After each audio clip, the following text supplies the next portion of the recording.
Perfect. Yes. So Nikkia Henderson is my name. And cybersecurity, federal cybersecurity careers is my game. I just made that up. And I'll probably throw some corny ones in there too, because that's what I do.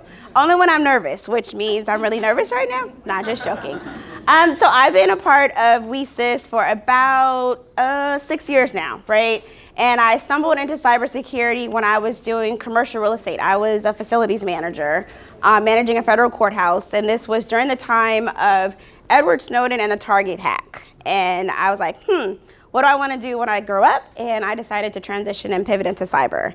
I was working at the government then. I found a policy position, and I got a master's in cyber policy. I've been in the government for 15 years, and so the topic I'm going to talk to you about today is near and dear to my heart, because one of the things that I've noticed while I've been in the federal government, especially in cybersecurity, is one, lack of women, right? Lack of women at the top, too, and there's lack of minorities. I consider myself a millennial, so I'm a millennial in cyber, and that's a whole nother lack of, but we don't have to get into that either. But we do work hard. I just wanted to dispel that.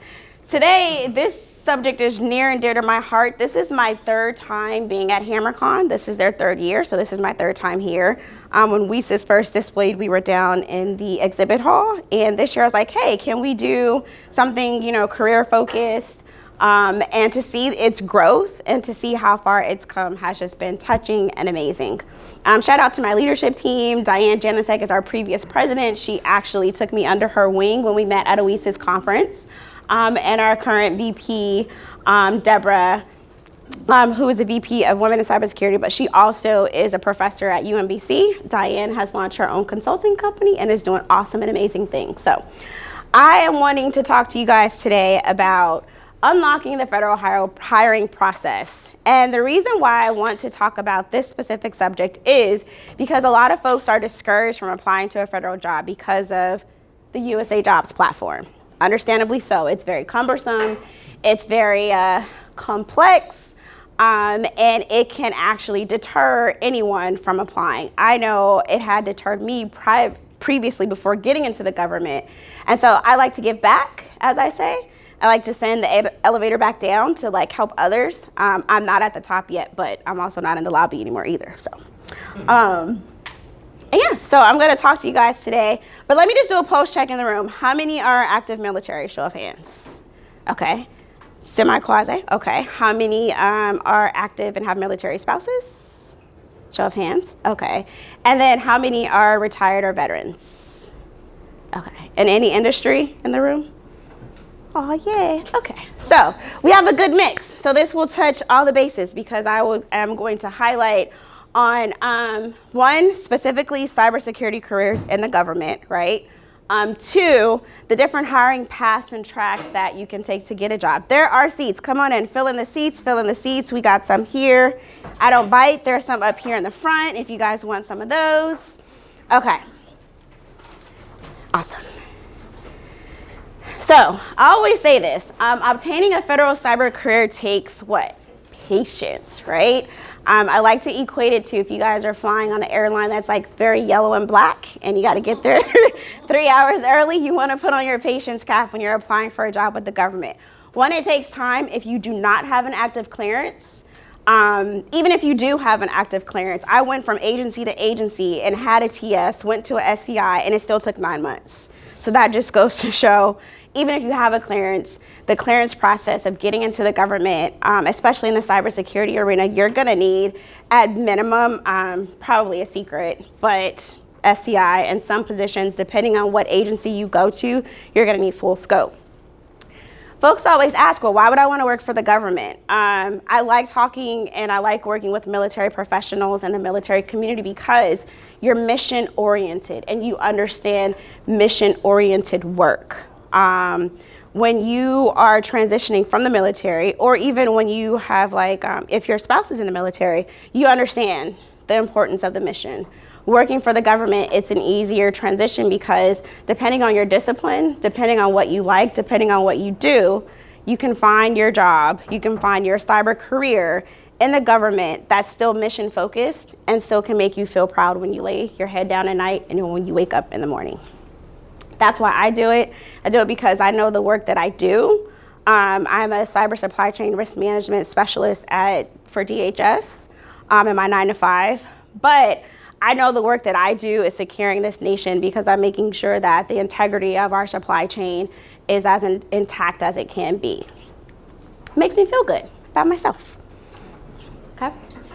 Okay, how do you get a federal job? I will say this probably 20 million times, and everyone who knows me knows that I'm big about networking.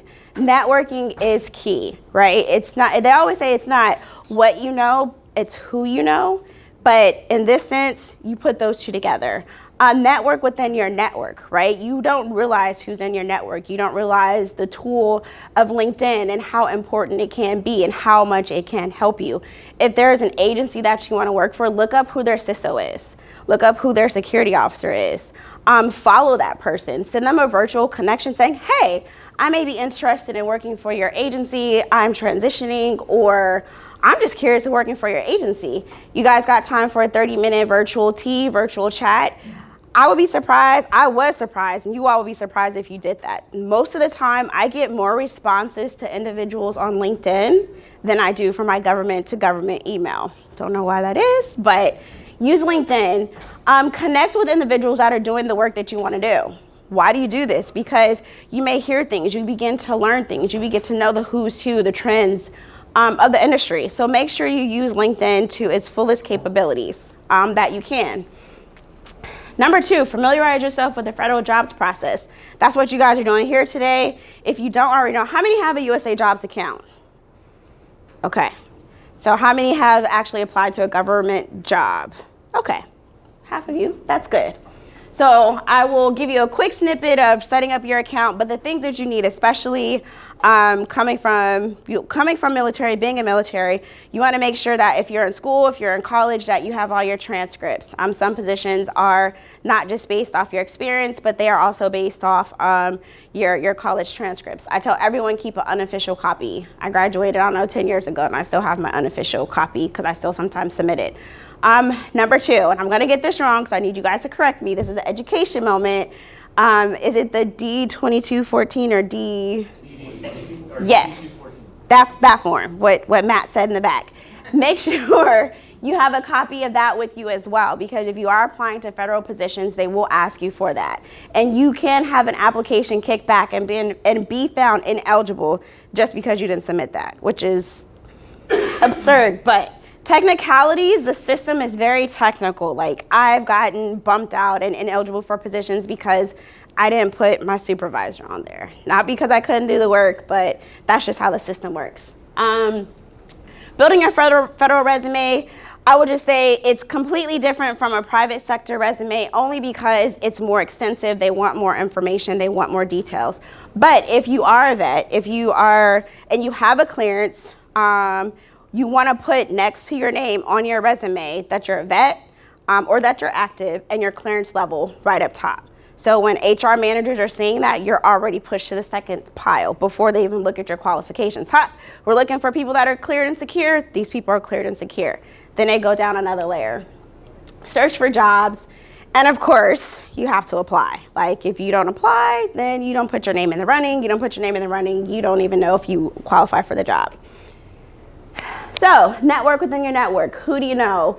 Leverage those relationships. Get a mentor and a sponsor. Mentor is very good, and people ask me, what's the difference? A sponsor is that person who's going to go and open the door for you. They're going to say, hey, Matt's a good candidate. You want him on your team. The mentor is going to be like, hey, Matt, how's your job going? What are you working on? What are you doing? You got this. You can do this. They can be one and the same, but I have both. I have sponsors who I will say, can you sponsor me? Can you, you're in a different division. I'm interested in it. These are my qualifications. If you hear of anything, can you put my name in the hat? That's why I say sometimes it's who you know. Do what you're doing today. Attend industry events, right? Get out there, go to conferences, attend events.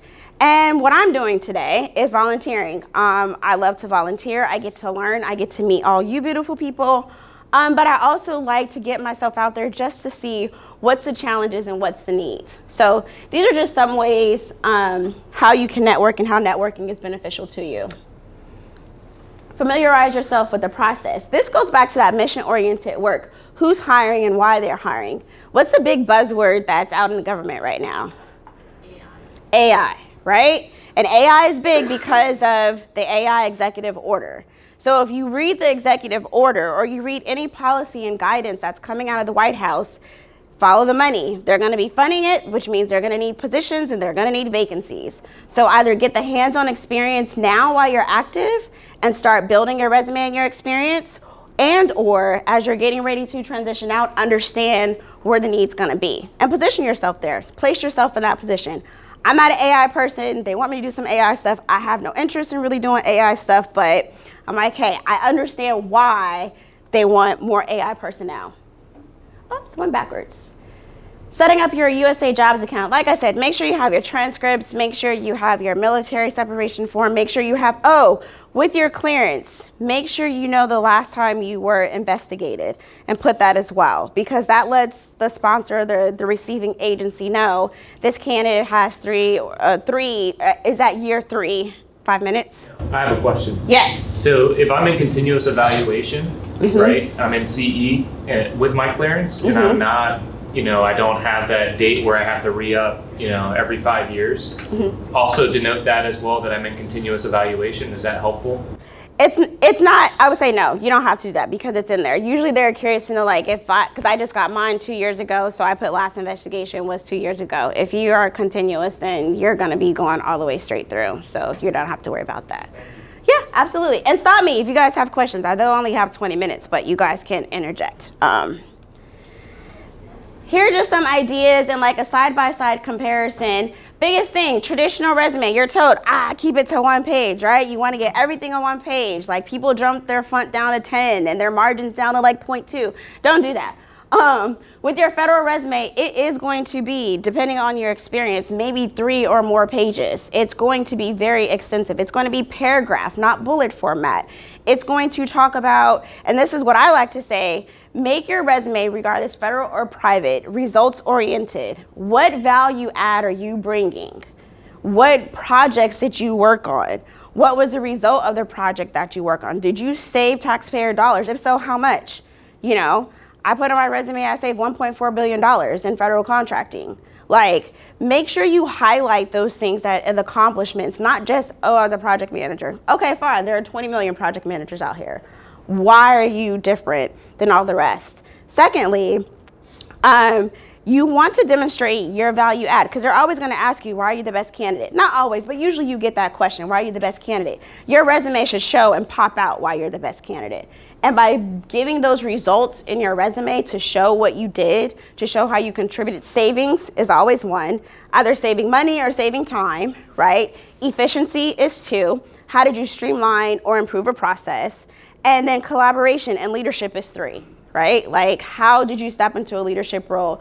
Were you just a team member or a project manager? And you don't need the title, but if you show that you took the initiative to do that, that's perfect. Step 5, this is where the sweet sauce is. If you guys take nothing away from today, I want you to take away this. Highlighted in red is 2210. What does that mean? When you go to USA Jobs, if you put 2210 in that search bar, that's where you're gonna find all the IT specific positions. I was up last night to like 1 in the morning, I did it. It was 656 jobs in just that series. And that 2210 series covers digital forensics, vulnerability assessments, cybersecurity engineering, cybersecurity research, cybersecurity specialist, information technology training. The catch-all is 2210 information technology management. So you may be policy, you may be governance, you may be SOC, but 2210 is the key to searching USA Jobs to find all the cybersecurity jobs. And I do this at least once a week. It hovers around 570, 620. So if there's that many jobs for the federal government in this discipline, what does that tell you? You guys are the asset. You are who they're looking for. You are who they need. You just got to get yourselves in front of them. And you have to be your biggest cheerleader to get yourselves in front of them. You're taking that step today. Also, there are, in the search bar right now, there's 188 jobs for veterans. Great. There's 141 jobs for military spouses. Awesome. there are 66 jobs for National Guards and Reserves. So you can make your search very specific to your lifestyle and to what it is you're trying to achieve and to accomplish. And it's getting better. Like, they are understanding the painfalls of the federal hiring process. They are understanding the challenges, and it's getting a lot better. I recently read like the education requirement may become laxed, you know, like, okay, because there used to be where you would come in entry level into the government as a GS9, but they want you to have a JD or a master's degree. How am I going to come into the government with a JD and a master's making 70K, 60K? That isn't, the math ain't mathin'. At all. So they started to figure that out. But yes, this is like the key right here to finding the cybersecurity, information security, IT tech jobs within the government. So write that down, search it. If you set up a search in USA Jobs, you can search 2210. It could send you daily, weekly, monthly job announcements and vacancies that are out there. Second part that's that you need to understand is the basics and the details. These will tell you how to understand the vacancy you're looking at. Close date, 11:59 p.m. That means the job closed, you can't apply no more. So don't wait till 11:50 to apply to the job, because you can go through the whole application process and think, hey, I'm done, and pow, they send you an additional questionnaire that may have anywhere between 10 to 22 to 25 questions. Most of them are multiple choice questions. Do you have this experience? Have you worked on this type of team? Have you done this? And they're usually easy to breeze through, but there are some that will actually have what old school called KSAs, which knowledge, skills, and assessments. You got to write little baby essays. So if you're a procrastinator like I am sometimes, most of the times, because I was up till 1 o'clock in the morning putting this together, then you may be SOL, just FYI. Also, understanding the details, who can apply. Vacancies will be out there, and it'll say it's specific to an agency, and only agency employees can apply. And sometimes the vacancies contradict each other. It will say open to the public, but it will be like open to the public to only these individuals in this regional location. So you have to read the fine print to understand that. Also, the specialized experience. Like, the specialized experience is what your resume should reflect. So if the specialized experience says, you know, enterprise architecture or SOC analyst performing these type of duties, make sure you specifically call that out in your resume. I have 6 years as a SOC analyst completing A, B, and C. Also, taking a step further, was able to streamline the process, able to reduce the call time that, you know, customers had, blah, blah, blah. Make sure that it's a results-oriented resume. And like I said, that additional questionnaire, sometimes it comes up like a right upper hook and it will get you.